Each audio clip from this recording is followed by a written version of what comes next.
us more about this clash between the governors and the president.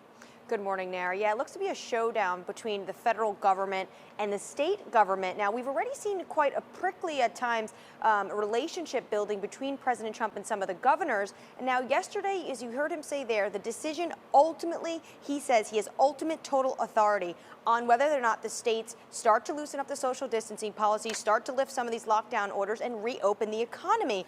And when challenged by this claim, President Trump said he has numerous provisions to support him and offered a legal brief, though provided no specifics. Now, we do know over the weekend, his top economic advisors really gave a grave picture on what the economy is looking like. Of course, we know that. We've been tracking some of these examples, like the jobless claims on record. Millions of Americans are out of work.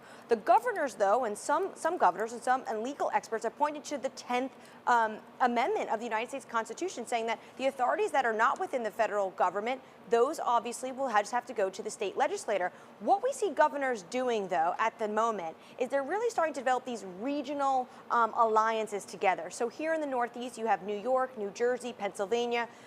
Them and a number of others are coming together to come up with their own plans on when to reopen businesses and schools. And on the West Coast, we're seeing that as well with California and Oregon. The question is whether or not this is going to become a bit of a showdown between President Trump and some of these governors.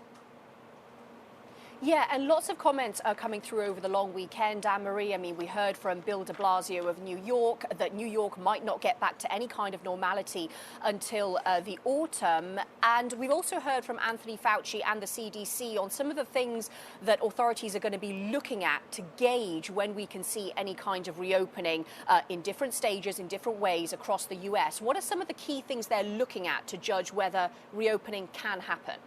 Yeah, I think one thing Dr. Anthony Fauci has said that looks like I think the White House would likely follow is that it's not going to be, one size fits all for every state and every city. It's going to depend on how badly those states were hit. Like obviously New York may not be able to open up like a light switch like some other parts in the country will. So I think they'll be taking all of this into account, and we should get some more information on this with the White House today in the press briefing. This is in his press briefing. This is obviously something that reporters have been asking about, and there's a task force regarding to it. But I do think that when you look to reopening the U.S. economy, it's going to have to be in places in the country that aren't hit as bad.